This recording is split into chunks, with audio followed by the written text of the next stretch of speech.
तो radiant anime के first episode की शुरुआत होती है जिसमें कि नरेटर बताता है कि ये वाला वर्ल्ड काफ़ी ज़्यादा फैंटेसी से भरा हुआ है और जिनके पास ये पावर होती है वो हीरोज़ भी हो सकते हैं और डीमंस भी हो सकते हैं। लेकिन यहाँ से स्काई से मॉन्स्टर गिरते हैं। क्या ये गॉड की कोई पनिशमेंट है या फिर कोई डीमन की पावर है? लेकिन इतना ज़रूर पता है कि जब ये मॉन्स्टर ज़मीन पर गिरते हैं काफ़ी ज़्यादा चीज़ें तोड़फोड़ करते हैं और इनको कहते हैं नेमेसिस। नेमेसिस डर और मौत लाते हैं ह्यूमंस के ऊपर जो भी उनको टच करता है, और कोई भी अगर सरवाइव करता है इनके टच को तो परमानेंटली कर्स हो जाता है। और जो इन डेंजरस मॉन्स्टर से लड़ते हैं उनको मिलता है कर्स और उनको कहा जाता है सोर्सरर, जो कि नेमेसिस से फाइट करते हैं और इस वर्ल्ड को बचाते हैं, जो कि ह्यूमंस में काफ़ी ज़्यादा डरावने होते हैं। नेमेसिस से भी ज़्यादा सोर्सरर को डरावना माना जाता है। और ये स्टोरी है एक बॉय की जो कि बनना चाहता है ग्रेट सोर्सर और उसका नाम है सेथ, और वो चाहता है इस वर्ल्ड को बचाने के लिए। तो एपिसोड की शुरुआत काफ़ी ज़्यादा अच्छी जगह से होती है जिसका नाम होता है पोम्पो हिल्स। हमारे मेन कैरेक्टर सेथ घरों के ऊपर से कूद रहा होता है क्योंकि उसको कहीं जाना है और वो काफ़ी ज़्यादा जल्दी में दिखाई देता है। वो सभी घर की छत पे चढ़ता है। उसके बाद वो एक शॉप पे पैसे देकर उनसे ब्रेड लेता है और फिर ब्रेड लेकर वापस से वो छत के ऊपर कूदना शुरू कर देता है।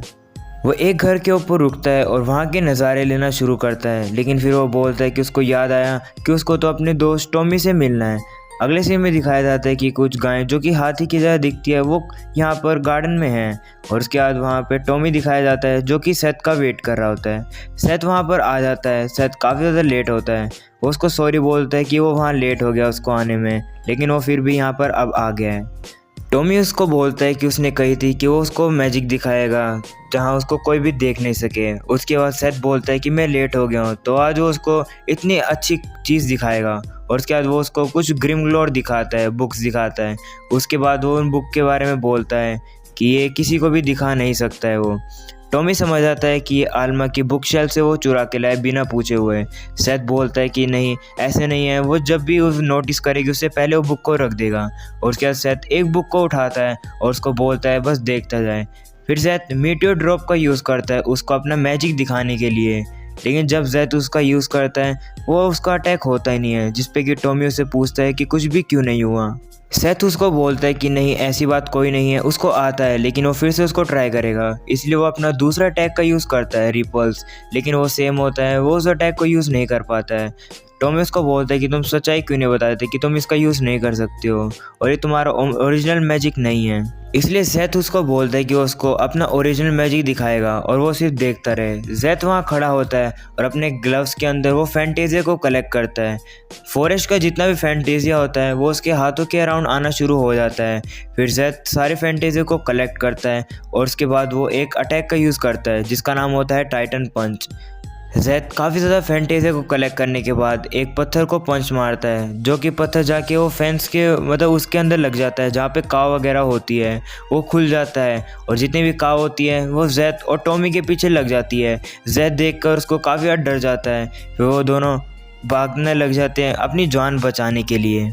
सीन शिफ्ट होता है जिसमें दिखाया जाता है कि एक शॉप ओनर आल्मा को सामान नहीं दे रहा है, जिसपे कि आल्मा उसको बोलती है कि वो सामान उसके पीछे रखा है, लेकिन फिर भी उसको नहीं दे रहा है।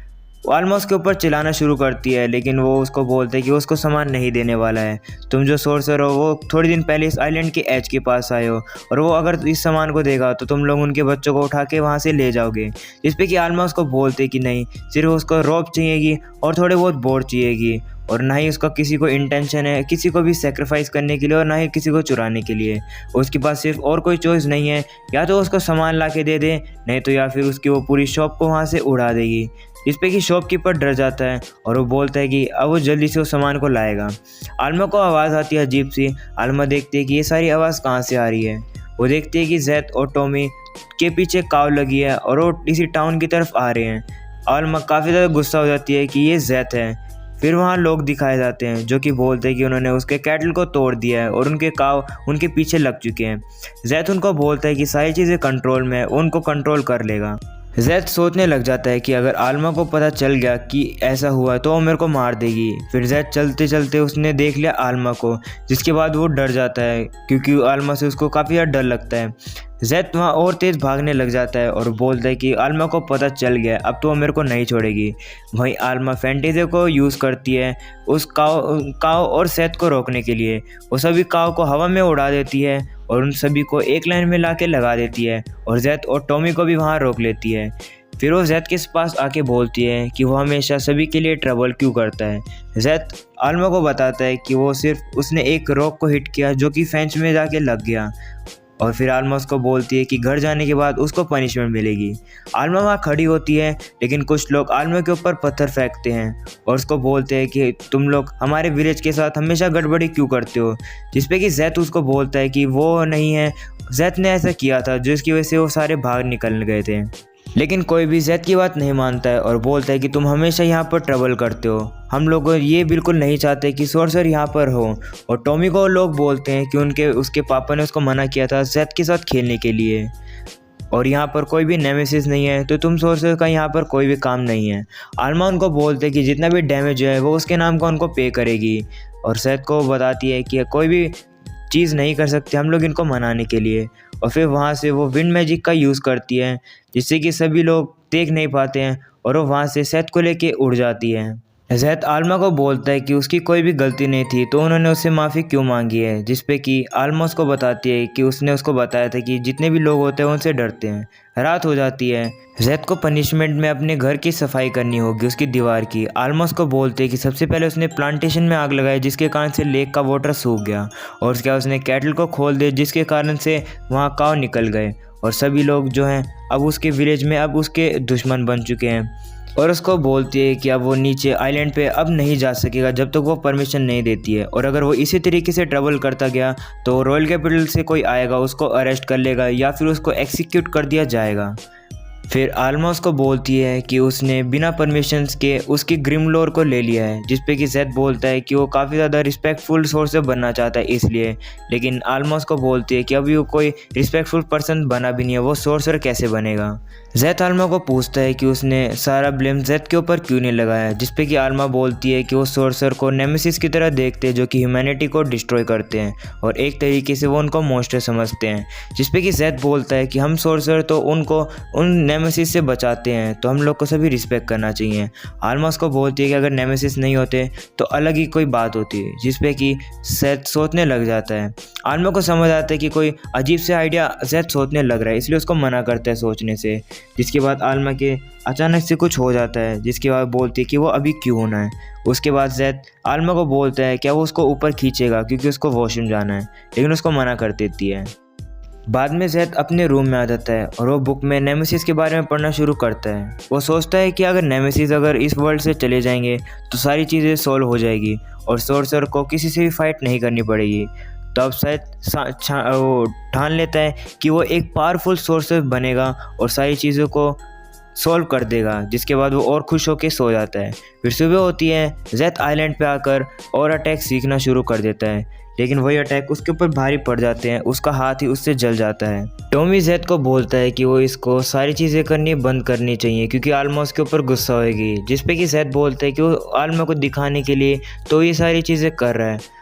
टॉमी बताता है कि उसकी मम्मी ने उसको जैद के साथ खेलने से मना किया है और सभी बड़े लोग कहते हैं कि उन सोर्सर के साथ नहीं खेलना चाहिए, जिस पे कि जैद उसको बोलता है कि वो लोग नहीं जानते कि मैजिक जो है कितना ज़्यादा ऑसम है और कोई भी वो एक पावरफुल सोर्सर बनना चाहता है जो कि नेमेसिस से फाइट करेगा। टॉमी से पूछता है क्या वो नेमेसिस हंटर बनना चाहता है, जिस पे कि जैद बोलता है कि वो नेमेसिस हंटर बनेगा और सभी नेमेसिस को हरा देगा, जिससे कि सभी लोग खुश हो जाएंगे और किसी को फाइट नहीं करनी पड़ेगी। टॉमी जैद को बोलता है कि वो कभी ना ही उसने नेमेसिस को देखा है। फिर नेमेसिस के बारे में जैद उसको बताता है कि नेमेसिस हैं जो कि लोगों को अटैक करते हैं और पूरे वर्ल्ड में। फिर जैद अपने बचपन की बात को याद करता है जहाँ पर आलमा एक नेमेसिस से फाइट कर रही होती है, और फिर उसके बाद जैद ठान लेता है कि वो जितने भी नेमेसिस हैं उनको हराएगा। और जेड काफ़ी ज़्यादा कमज़ोर लगेगा अगर वो आल्मा ही हमेशा नेमेसिस से फाइट करेगी, उसको हेल्प नहीं करेगी। ये सब बातें वो कर ही रहे होते हैं, लेकिन फिर उनको आसमान में से कोई नीचे चीज़ गिरती हुई दिखाई देती है, जिसपे कि अजीब सी कोई चीज़ होती है। वो देखते हैं कि वो एक अजीब सा एग है जो कि ब्लू और ब्लैक कलर का है। उसके बाद जेड समझ जाता है कि ये है नेमेसिस का एग। टॉमी बोलता है कि ये जो एग है वो विलेज की तरफ जा रहा है। टॉमी जेड को बोलता है कि हम लोग को आल्मा को बुलाना पड़ेगा इस नेमेसिस से फाइट करने के लिए, जिसपे कि जेड उसको बोलता है कि जो आल्मा है वो दूसरे आइलैंड पे गई हुई है नेमेसिस से फाइट करने के लिए। जेड टॉमी को बोलता है कि वो सभी को सेफ लोकेशन पे भेजे और वो अकेले उससे फाइट करेगा नेमेसिस से। फिर अगले सीन में दिखाया जाता है जो एग होता है वो विलेज के अंदर आगे गिर जाता है। सभी लोग वहाँ इकट्ठा हो जाते हैं और देखते हैं कि ये एग कहाँ से आया, वो डर जाते हैं। वहीं जेड जब दिखाया जाता है वो अपने घर के ऊपर आके सारे अपनी प्रिपरेशन कर लेता है उससे फाइट करने के लिए। वो नीचे आना शुरू करता है, लेकिन उसके जो बर्ड होते हैं उनकी वो ज़्यादा भारी होने की वजह से जेड नीचे गिरने लग जाता है। फिर वापस से हिल दिखाई जाती है जहाँ पर लोग सभी इकट्ठा हो रखे हैं। वहीं टॉमी आता है और सभी को बताता है कि वो वहाँ से हट जाएं क्योंकि ये एक नेमेसिस का एग है। सभी लोग डर जाते हैं और बोलते हैं कि क्या अब पोम्पो हिल्स में डिस्ट्रक्शन आने वाला है। सभी लोग इधर उधर भागना शुरू करते हैं, लेकिन कोई भी यहाँ से भागना शुरू नहीं करता है। फिर वो बोलते हैं कि हम लोग कौन सोर्सर को बुलाना चाहिए इनसे फाइट करने के लिए, वैसे भी तो ये पहले से इन्फेक्टेड हैं तो नेमेसिस उनको नहीं मारेगा। जिसपे कि अचानक से जब वो देखते हैं तो वहाँ से ऊपर से कोई चीज़ नीचे गिरती है। जब दिखाया जाता है तो वो होता है जेड जो कि नेमेसिस के एग के ऊपर गिरता है। सभी लोग जेड के ऊपर गुस्सा करते हैं कि वो इस नेमेसिस के एग के ऊपर क्या कर रहा है। फिर जेड उनको बोलता है किसी को भी चिंता करने की ज़रूरत नहीं है, वो अब यहाँ पर आ गया है। सभी लोग बोलते हैं कि वो एक नेमेसिस के एग के ऊपर खड़ा है।